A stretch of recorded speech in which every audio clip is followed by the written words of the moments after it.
Welcome to Unit 3, and we'll be looking at the schools of thought. Particularly, we'll be focusing on the bioecological model, the asset model, and then, of course, the move from the medical to the social model, which is all very much intertwined. I'm going to try to keep this video as short as possible because I know we have a lot of constraints around things like data usage and time. So this is really just to explain some of the work that you've already covered in this unit, and then to help you also understand how all of this fits together when you need to do your assessments, and of course when you need to move on from this unit with a good understanding and a good grounding in the work that has been covered. So let's get started. So from what you read, you should have grasped the fact that we have been historically working within the medical model. And so the medical model is what we understand, for example, when we go to the doctor, is that we find the problem. So what is the problem? Either we have tumor, for example, we have a pain, we have a virus, whatever it is, that is the problem. So the doctor will focus on the problem. So the medical model has been the way that we've worked for years.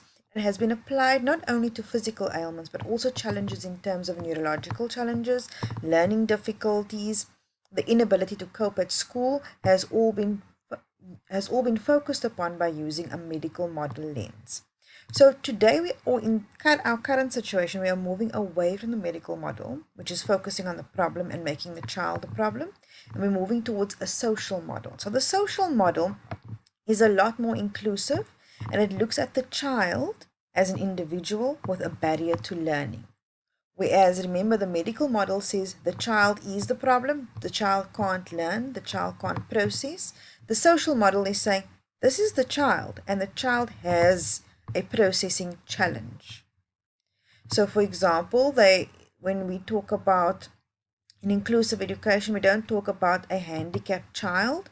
We talk about a child with a disability or a child who experiences a disability. So within the medical model, the child is the faulty element, if you can call it that.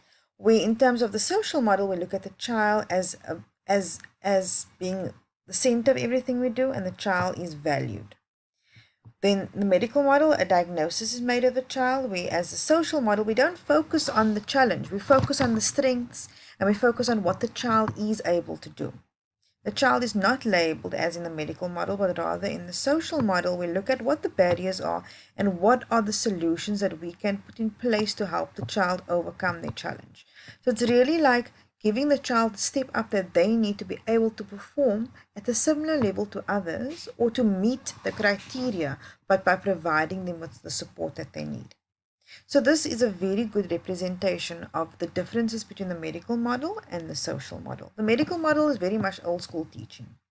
Every child is given the same type of work, expected to do things exactly the same, right from the board, be quiet, and just do what the teacher tells him to do. Whereas in the social model, the child is valued. The experience is important, the relationship is important, the child's differences and diversity is welcome and it's celebrated. We're different, so let's experience our differences, let's talk about our differences.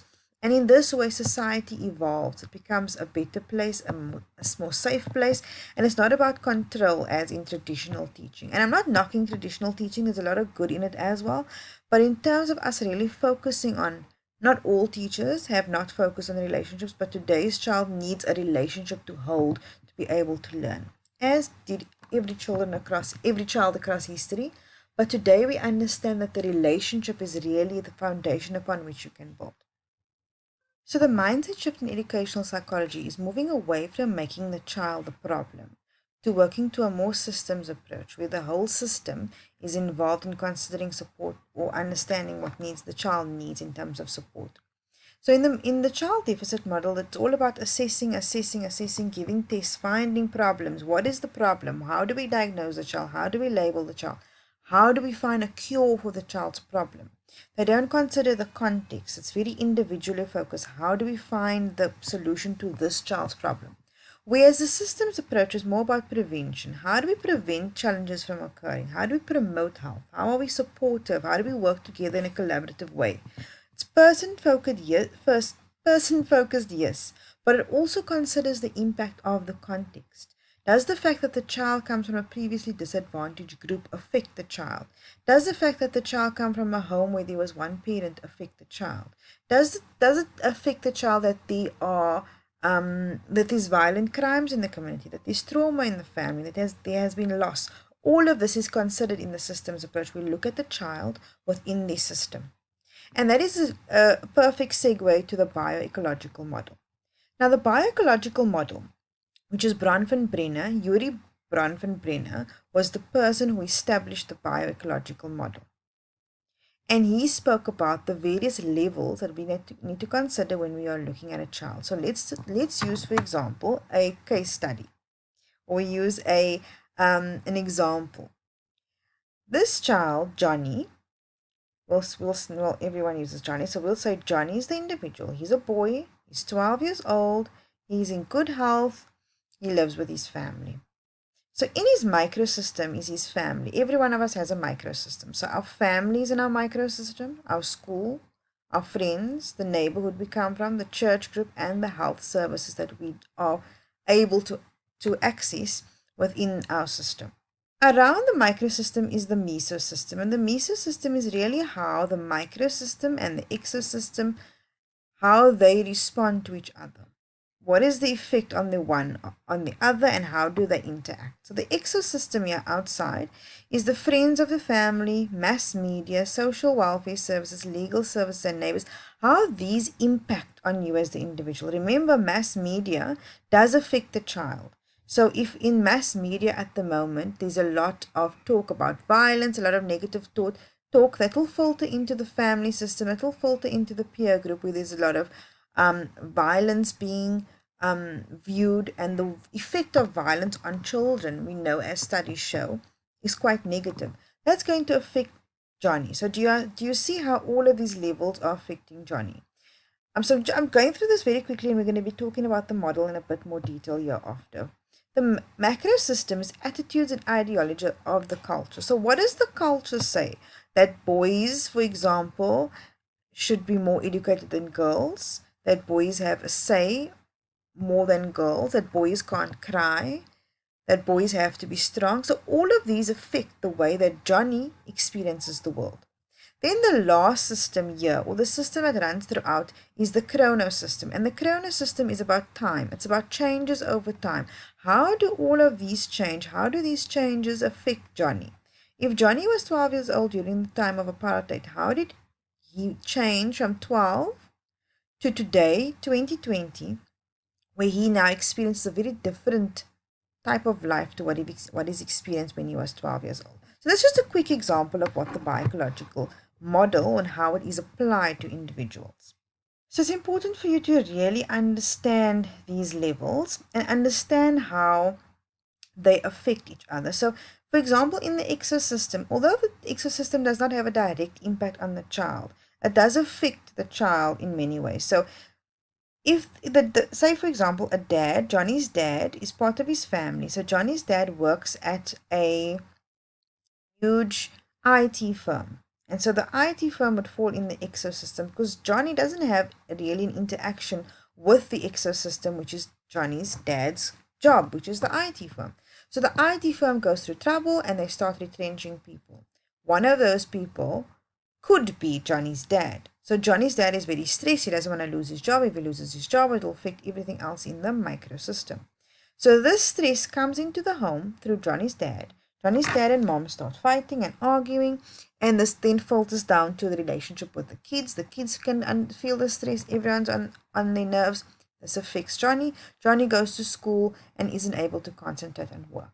So can you see how the exosystem, which is not in direct contact with Johnny, affects Johnny as well, because it has an impact on the way he lives his life. So the bioecological model is really a way of considering a child, looking at a child, and understanding all of the impacts that affect the child and make the child act in a specific way. So I am running through this because I don't want to, I want you to spend too much time on this video because you will really read a lot of the literature. And this is for me just to give you an overall picture. So an asset approach, it focuses on the individual strengths. It's very strength focused. And as you can see in the name asset, what are our assets? It looks at the resources and capacities of people, and it looks at everybody as having a specific gift and something to contribute. It talks about the opportunities a person has, the aptitudes that they have, which is the abilities, and it talks about how we can use these to best serve not only our purpose but the purpose in our society as well. There's a lot of literature in talking about moving from a deficit approach to an asset approach. So this little table really gives you an idea of what this could mean for us as a people. So we are at a deficit approach, which I think of it as a negative mindset. So it's not a growth mindset, it's a negative mindset. We can look at things in a positive or negative way. So we start with the deficits or the needs in the community. We always look at the deficiencies. What is the problem? What is something that's not working? Instead, why don't we look at the assets in the community? There's a lot of literature about communities that have done this, that have made a huge impact on the mindset of the people, but also on the environment, on the resources existing in that community. If we just change the way we look at the world, if a principal looks at his school and instead of saying this teacher's doing a bad thing, that teacher's doing a bad thing, but rather says this teacher is really doing a really amazing job in mathematics, let's all look at what this teacher is doing. It will motivate people to want to do more, to want to be more, to give more in the environment. It's important for us to understand the deficit and asset approach really affects people. You can use it in your home, you can use it in your friendships, you can use it in any part of your life. Imagine using the asset model in your classroom, looking at your kids and thinking, what is your strength? How do I motivate you? How do I inspire you? How do I make you feel as if you have something to contribute? It will be so powerful to have something like this in your classroom space. Within assets and within the community, there are many areas where we can look at positives and assets. It's just something that we really have to change the way we think, change the way we consider. So I'm talking very broad here, but I want you to think about how you can apply this within your community and within the various settings within which you live. I'm not going to go through all of this, but it's just again a refresher. I like to add refreshers as much as I possibly can in terms of it talks about educational psychology and how it guides teaching. And these are some of the ways in which it guides teaching. It helps us to look at our students in a very specific way. So if every time I'm engaging with you, I'm going to try to remind you about educational psychology, because at this point you should have a working idea of what it's about. But oftentimes we need to check that understanding as we progress. And because we're focusing on the biological model and the asset model, you may sometimes forget where you are in the what is the subject all about. This is just to bring it all together for you. So just a reminder of where we are. And I want to talk about something next very interesting that you may not link automatically, but I think it's a link that I want to make for you. I want to talk to you about trauma and learning, because we've considered Bronfenbrenner, we've considered the asset approach.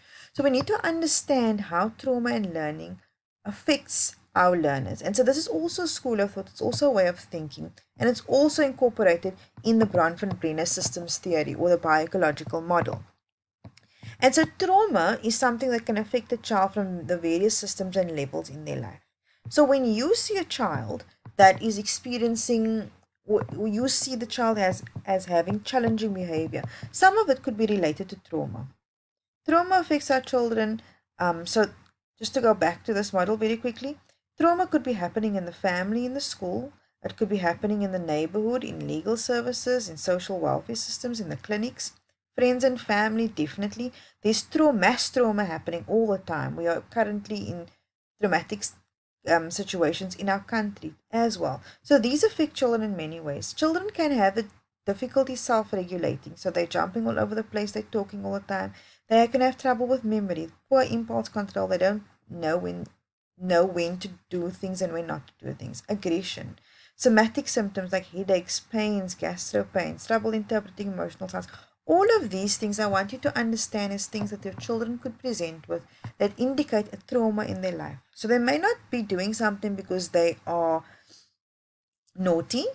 They may be doing something because they're responding to the trauma in their life. And I want you, if nothing else, I want you to take this away. When you look at children, don't see them as naughty or misbehaving. Think about what may be happening in their lives that is causing them to react this way. I hope this video was helpful. I hope it brought some value to you, and I hope it helped you to make sense of everything that you've been reading. Thank you, guys.